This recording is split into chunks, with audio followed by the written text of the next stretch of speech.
안녕하십니까. 운수대통인 치광입니다. 질문을 들어온 내용을 보니까 요즘 시즌과 만나는 그런 그 가르침에 만난 어떤 가르침을 얘기할 수 있고 그런 만난 얘기에 대해서 오늘 함께 얘기를 나누겠습니다. 스님, 방생을 하면 복덕을 쌓는 일이고 좋은 일이 생긴다고 하는데 평소 육고기와 생선을 즐겨 먹었습니다. 이런 사람도 방생을 해도 괜찮을까요? 방생을 하게 되면 육고기랑 생선회를 앞으로 먹으면 안 되는지 궁금합니다. 이렇게 질문을 하셨어요. 우선 방생을 하면 복덕을 쌓는 일이다. 좋은 일이 생긴다. 네, 이거는 긍정할 수 있습니다. 왜냐하면 아주 중요한 게 모든 생명체들은 죽음에 대한 공포를 가지고 삽니다. 지렁이도 밟으면 꿈틀한다고 그러죠. 그죠? 물고기들도 팍팍 떨잖아요. 그죠? 낚시하는 사람도 보세요. 중요한 건 뭐냐면 죽음의 공포. 네, 누구나 생각하기도 싫어합니다. 근데 언젠가도 말씀했지만 어떻습니까? 꽃이 이렇게 활짝 피어나면 어떻게 돼요? 향기를 뿜고 벌과 나비가 날아들어오잖아요. 마찬가지로 언젠가 말씀드린 대로 전기가 흐르게 되면 강한 어떤 전기가 흐르면 주변에 자기가 생긴다고 그랬잖아요. 마찬가지로 내가 좋은 의지를 가지고 물고기를 방생을 합니다. 그럼 대단히 좋은 뜻이잖아요. 그럼 좋은 뜻이니까 강한 어떤 그런 긍정적인 기운이 발산이 됩니다. 긍정적인 기운이 내가 생명을 살리는 거니까요. 그렇게 되면 어떻겠어요? 꽃이 향기를 뿜는 것처럼 생명을 살려주는 건 정말 대단히 의미로운 일이잖아요. 그러니까 좋은 일이 올 수밖에 없죠. 그렇습니다. 근데 방생을 하면 복덕을 쌓는 일이 분명합니다. 살생하지 말라 그랬잖아요. 그죠? 살생하지 말라. 불살생. 불살생은 불교의 가장 으뜸가는 그런 그 계율입니다. 그러니까 살생하지 않으니까 오히려 그걸 생명체를 풀어주니까 공덕이 아니 될 수가 없죠. 그 고기가 살아서 이제 만약에 바다로 가서 알 낳고 많은 새끼를 낳고 그러면 말이죠. 제가 언젠가도 말씀드렸습니다만 비근한 예로 말씀이죠. 명란젓 이런 거 있잖아요. 그죠? 그게 한섬이라고, 양쪽에 있는 걸 한섬이라고 그런답니다. 근데 한쪽에 있는 알, 그 조사한 거 보면 한 7만 개 정도 되니까 양쪽으로 합치면 10만 개 정도. 부화가 돼서 많이 죽는다 하더라도 많은 숫자가 이제 살아남잖아요. 큰 그런 공덕이 될 수가 있는 것이다. 이렇게 말씀드립니다. 꽃이 향기를 뿜고 벌과 나비가 날아들어오면서 아름다운 그런 꽃을 피우고 열매를 열잖아요. 그런 경우하고 비교해 보시면 이해가 가실 거예요. 그죠? 네, 그렇습니다. 그러니까 방생을 하면 복덕을 쌓는 일이다. 이건 틀린 얘기가 절대로 아닙니다. 좋은 일이 생길 수가 있는 겁니다. 꾸준히 방생하는 그런 그 마음을 갖추세요. 근데 요즘에 방생 때문에 문제가 있는 게 무슨 우리 한국이 옛날부터 방생을 많이 했잖아요. 그죠? 외국의 종자들이 들어와가지고 배스니 해가지고 우리나라 하천이나 바다를 오염시킨다 그런 얘기 있는데 그래서 이 방생은 어쨌든 간에 오염시킨다는 얘기도 있습니다만 어쨌든 간에 그 물고기들을 풀어놓으면 그것도 살잖아요. 그죠? 그것도 다 잡아먹힐 그런 존재들인데 네, 그런 점이 있습니다. 근데 또 하나 평소 육고기와 생선을 즐겨 먹었는데 이런 사람도 방생을 해야 될까요? 부처님 당시에 그 제자 가운데 하나가 큰 병이 났어요. 큰 병이 났는데 어떻게 됐습니까? 부처님께 뜻 보더니 이른바 말하면 육약을 써야 된다고 그럽니다. 육약이 결국 단백질이잖아요. 그래가지고 이 비구승을 몽고하니 옹호하는 처사가 시장판에 나가서 고기를 팔아라. 내가 그럼 같은 무게에 금을 주겠다 이랬는데 고기를 파는 사람이 없는 거예요. 그래서 결국 자기 넓적다리 살을 끊어가지고 스님께 공양 올렸다. 그런 기록이 경전이 나옵니다. 그러니까 다음서부터 이제 부처님께서 그러지 말라고 얘기를 하죠. 그러니까 이제 우리가 부처님 경에도 5정육, 7정육 해가지고 이런 고기는 먹어도 된다는 그런 내용이 있습니다. 뭐냐면 첫째로 나를 위해서 내가 직접 잡지 않은 고기. 그리고 나를 위해서 잡지 않은 고기. 세 번째로는 나를 위해서 잡았다는 의심이 들지 않는 고기. 네 번째로 그 고기가 죽을 때 비명소리를 내가 듣지 않은 고기. 근데 다섯 번째는 죽어서 이미 말라서 이제 모든 동물들도 죽잖아요. 때가 되면. 그런 고기들은 먹어도 강하다 이런 게 있습니다. 근데 이미 잡혀가지고 푸주간에서 뭔가 팔고 하는 그런 고기들이야. 물론 비건이라고 그래서 채식을 많이 합니다만 부처님 경전의 가르침대로 어긋난 게 아닙니다. 사실. 왜냐하면 내가 잡지 않은 고기. 그 다음에 나를 위해 잡지 않은 고기.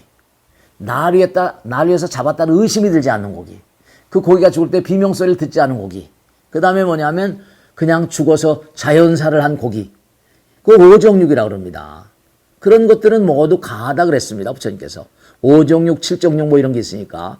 그러니까 평소 육고기와 생선을 즐겨 먹었는데 이건 이미 푸족간에 걸려 있는데 물론 불교를 믿는 사람들은 살생한 거를 먹지 않는 게 좋겠다라고 하지만 우린 단백질을 취하지 않으면 또 병이 걸리거든요.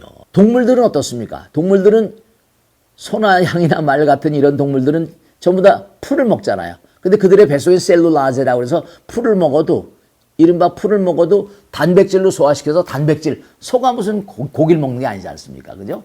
그래서 이른바 가능한 한 이른바 육고기와 생선을 즐겨 먹었는데 이런 사람은 방생으로 될 거야. 전혀 문제가 되지 않습니다. 오히려 몽관이 내가 업을 많이 줬으니까 방생을 통해서 업장을 녹이는 그런 그 공덕이 될 수 있습니다. 근데 중요한 게 이런 게 있습니다. 부처님 경전에 나오는 얘기인데요.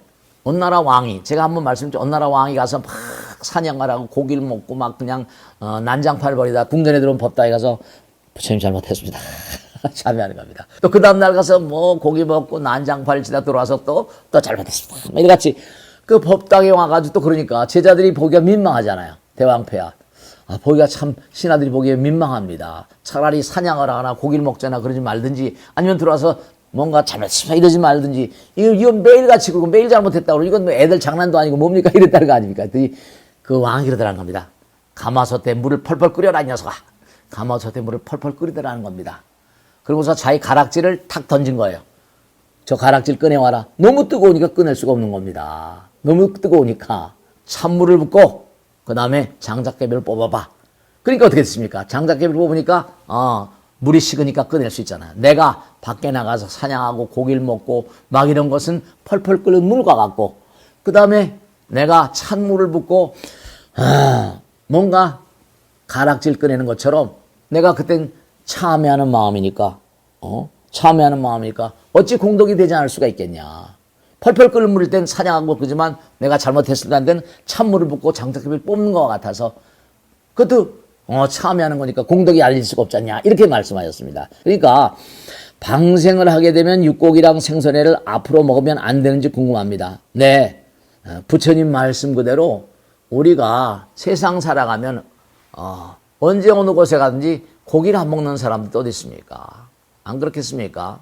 그러니까 살생을 하면 네, 아까 서두에 말씀드렸죠. 모든 생명체들은 죽음에 대한 공포를 가지고 있습니다. 만약에 그 고기를 내가 잡게 되면 어떡합니까? 그들의 업을 내가 대신 짊어져 줘야 되잖아요. 그죠? 그런 점이 있습니다. 우리가 가능한 한 방생 같은 건 바로 뭐냐? 그런 업을 녹이기 위해서 있는 겁니다. 내가 그동안에 고기를 많이 먹고 생선에도 많이 먹었는데 이건 업이 수중하잖아요.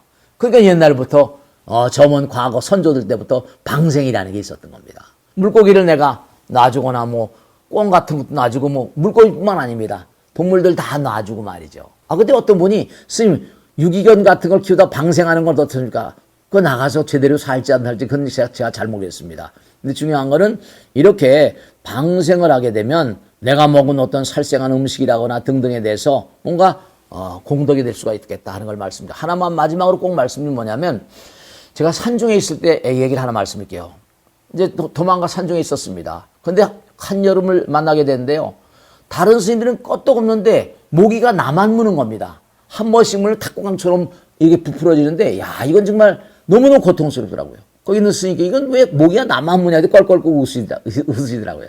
한 해만 지나가봐. 네가 사바세계 살면서 이른바 육식을 한 이른바 살생을 한 음식을 많이 먹어가지고 몸에 살기가 배서 그래. 네, 살생을 자꾸만 하면 살기가 뱄니다.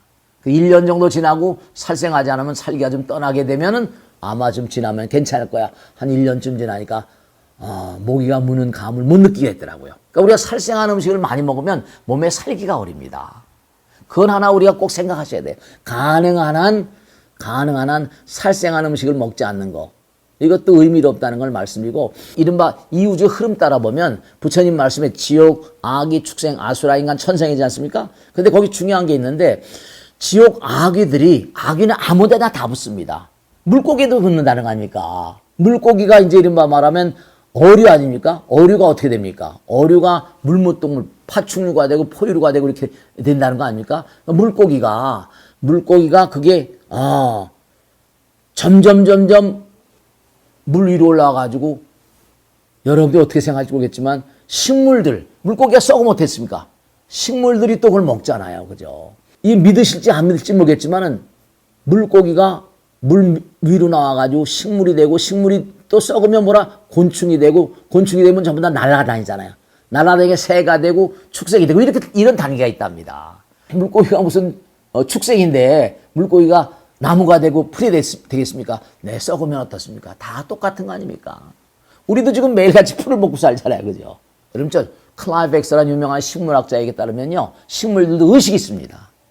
식물들도 뭔가 자기를 공격한 사람을 알아요. 그래야 클라이브 엑스는 선인장 가지고 연구를 했는데, 선인장에 의식이 있느냐 없느냐. 선인장이 뭐냐면 거짓말 탐지기를 원용해가지고 거짓말 탐지기를 딱 하면 거짓말일 경우엔 이 피부에 분비되는 땀의 농도가 다르답니다. 이른바 말하면 심장의 박동의 정도가 다르답니다. 그걸 선인장에다 감아놓으니까 바깥에 딱 나갔다니까 파동이 뛴 겁니다. 가보니까 전기줄을 건드려가지고 화분이 떨어진 거예요. 멕시코의 유명한 그런 그 사막에 있는 선인장을 갖다가 실험을 한 겁니다. 선인장이 의식이 있나 없나. 그래가지고 했더니, 그래서 이게 공격을 당하니까 선인장이 안 오구나. 그 다음에 아무 해코지 한 게 없는데 또 막 뛰었더라는 겁니다. 보니까 요전에 급히 가면서 전기줄에 걸려가지고 자기를 떨어뜨렸던 그 조수가 그날따라 그 길을 지나가는 겁니다. 그러니까 선인장이 자기를 공격했다는 사람을 안다는 겁니다. 선인장도 의식이 있다 이런 걸 알아두시고, 선인장도 뭔가 아니 물고기로부터 어류로 식물로 이래서 점점 해가지고 곤충으로 축생으로 이렇게 진화된다는 게 경에 나옵니다. 그렇게 아시고, 가능한 하면 방생이라는 것도 굉장히 큰 공덕이다 생각하시고, 특히 육식을 하거나 혹은 또 생선회를 먹거나 이런 사람들은 방생을 자주 하시는 게 좋지 않을까 말씀드립니다. 자, 오늘은 여기서 멈추겠습니다. 방생을 정말로 자주 하시는 것도 큰 공덕이 된다는 거 꼭 말씀드립니다. 대단히 감사합니다. 여기서 마치겠습니다. 구독, 좋아요 눌러주시면 정말 큰 힘이 되겠습니다. 고맙습니다. 마치겠습니다. 네.